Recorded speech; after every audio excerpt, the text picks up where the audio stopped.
Hey guys, welcome back. Hands down, this has got to be the prettiest candy that tastes amazing too. Pistachio rose fudge.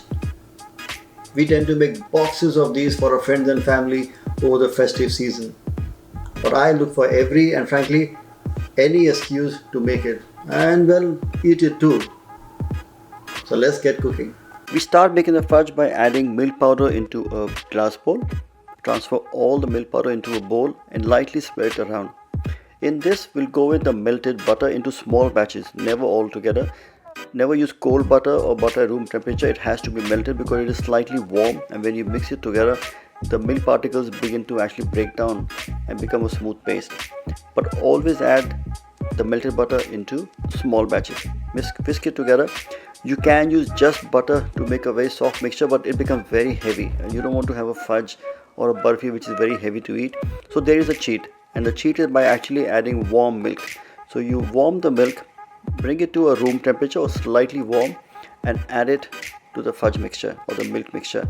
Again, it's important that you remember that the milk is never cold or from the fridge. It has to be at a room temperature or slightly warm, so it breaks down the milk particles. And when you mix it all together, you should get of this consistency, which is creamy and white and rich.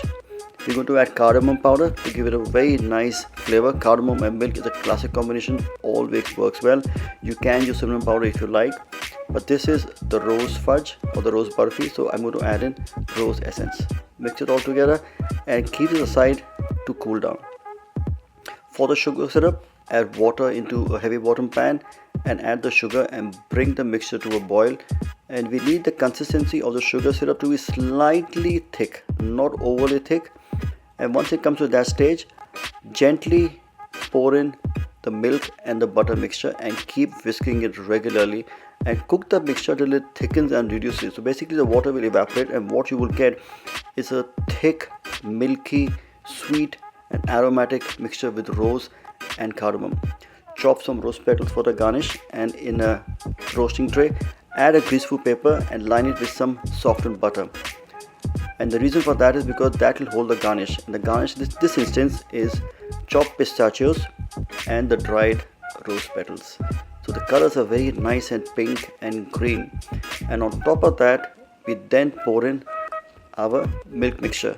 But before we add the milk mixture, I would like to add a little quantity, a small amount of rose essence to refresh the flavors, and then pour it on top of the pistachio and the rose petals. The fudge is ready, and that is left to cool for a few hours till the fudge becomes solid. Once it's solid, with a very sharp knife, a tip of a sharp knife, rub it around the paper. That will loosen the paper up from the edges and demold the fudge onto a chopping board.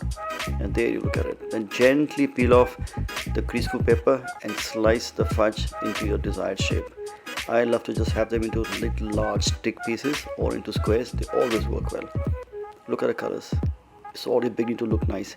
They are a bit sticky, but it is a fudge and they're meant to be sticky and delicious. There we are. Bon appetit.